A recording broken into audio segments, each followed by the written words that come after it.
Good morning, everyone. This is Dr. Bunny here, aka CBA Nerds, and today we are looking at another game of CBA, and we are playing as Lithuanians today.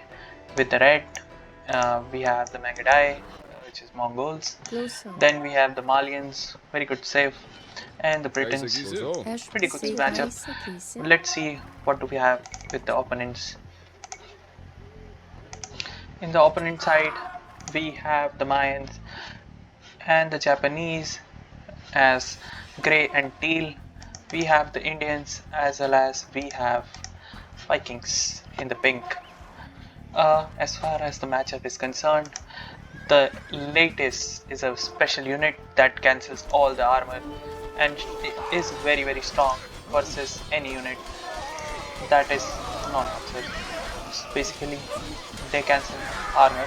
Hence, 14 plus 1 attack is more like 14 plus 3 or 14 plus 4, depending on what armor does the unit have. For example, here we have 4 armor, so the latest completely ignores that armor and kills the unit. As you can see, with Vikings even having bonus damage versus cavalry, they are doing significantly well. The Mongol player is not doing particularly well, not helping out the Lithuanian player in the fights. Otherwise, the matchup would have been more favorable. Let's move to the other side. The Britons versus Mayans. I think the Briton longbows are much better, are equally better, equal or slightly better than the Mayan player. The Mayans, and in terms of the number, I think the Mongol player, the Briton player is much better here. As you can see, the Japanese player directly going for the race, I think that is pretty greedy. I think he should get the kills first and then try to ruin someone's gates and then try to set up race, because he can't do much with the races either.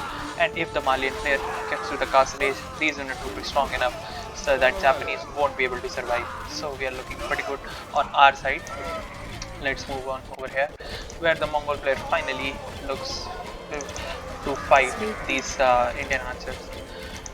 So the thing about Indian elephant archers is the low amount of attack. You see that they only have +7 attack elephant archers, and they just have this HP upgrade, so they are pretty useless as a unit while killing, and are significantly worse in a lot of cases. So generally the most hated elephant save in the game, but at the same time you can feel a little bit salty because there is a lot of pierce armor as well as there is a lot of HP, and the range is also pretty significant for them.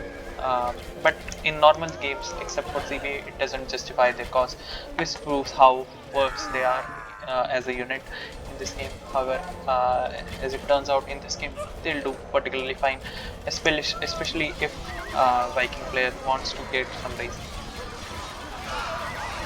I think so we focused long enough here to see that actually the Briton player is facing some problem, because the blue player is over here killing and we are doing very well over here.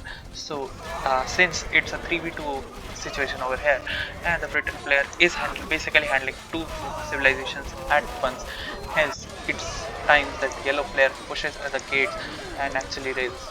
Why? Because yellow player can get kills easily and advance the castle age pretty fast. Hence, I think getting the gates except for kills is a very good strategy over here whenever he has the time. As you can see, there is a particular rainbow going on over here, and the Viking player, in general, trying to get raised as he should.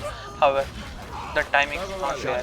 I think what Viking player should do is try to group up 3v1 at one side and raise immediately after killing off our units, but he's not doing so, which shows he is not particularly that experienced and the team is not communicating very well in this situation. Let's move on to the other side, since the battle on this side is over. Again, the Briton player is trying to keep his number. However, the Mayan player is keep his lower number. These elite samurai will fall because they don't have very high pierce armor, as most cavalry does. The infantry is not very good against and so is the elite berserk. What you want to do is maybe 3 players should come and attack a very uh, the weakest link in this game. I think the weakest link may be the Mongol player, because the Mongols have been nerfed in this game and they don't have a lot of attack, and their firing rate is also not that fast to justify their costs. But then for the moment they are not doing so. So I think that these berserks should have grouped together and then maybe uh, call the Japanese player, and Japanese player should be attacking the Mangudai, and he should signal the attack over here, and then all of these units should be pushing on this side and then helping the Viking player to get the race, and then making make a lot of knights.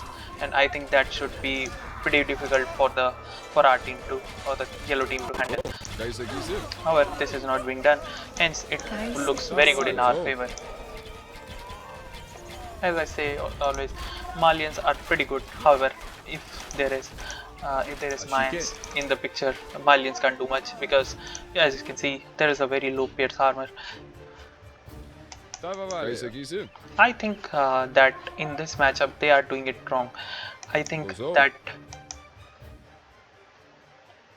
okay, so I think there is where people call Chi, or maybe someone left and then the players particularly decided to end the game, or maybe this is a recording fault. However, in this situation I would like to and say that this game was won by our team, and this team failed, and the particular reason for it failing was because the Japanese player and the Mayan players were attacking the wrong player all the time. Why? Because the Malians are particularly strong in this area.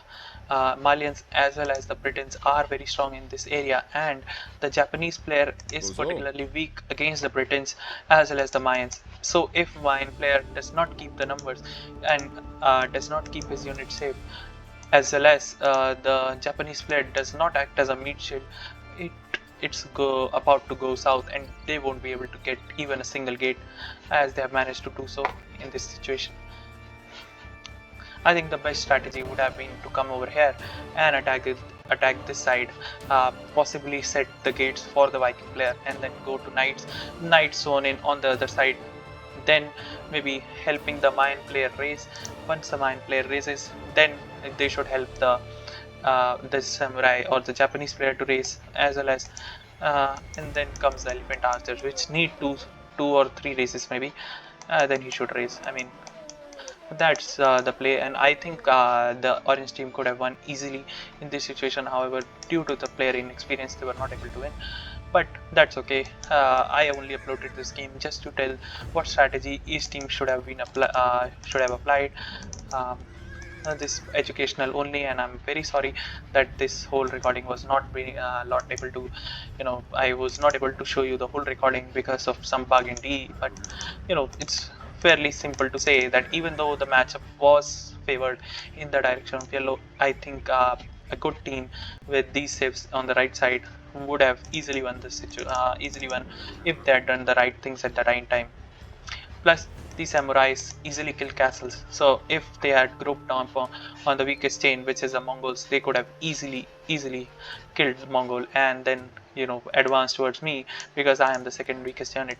Maybe go to Britons, or whoever they feel right. I think Britons would have been the second best choice, because that puts yellow in a tough spot, because he has to basically travel all his units over here, and it would have been very tough for the Britain players to defend against for the rainbow that would have been presented. However, we won this game, and pretty happy to see that. But we can see the statistics on how the KD was going. As you can see, let's make a prediction.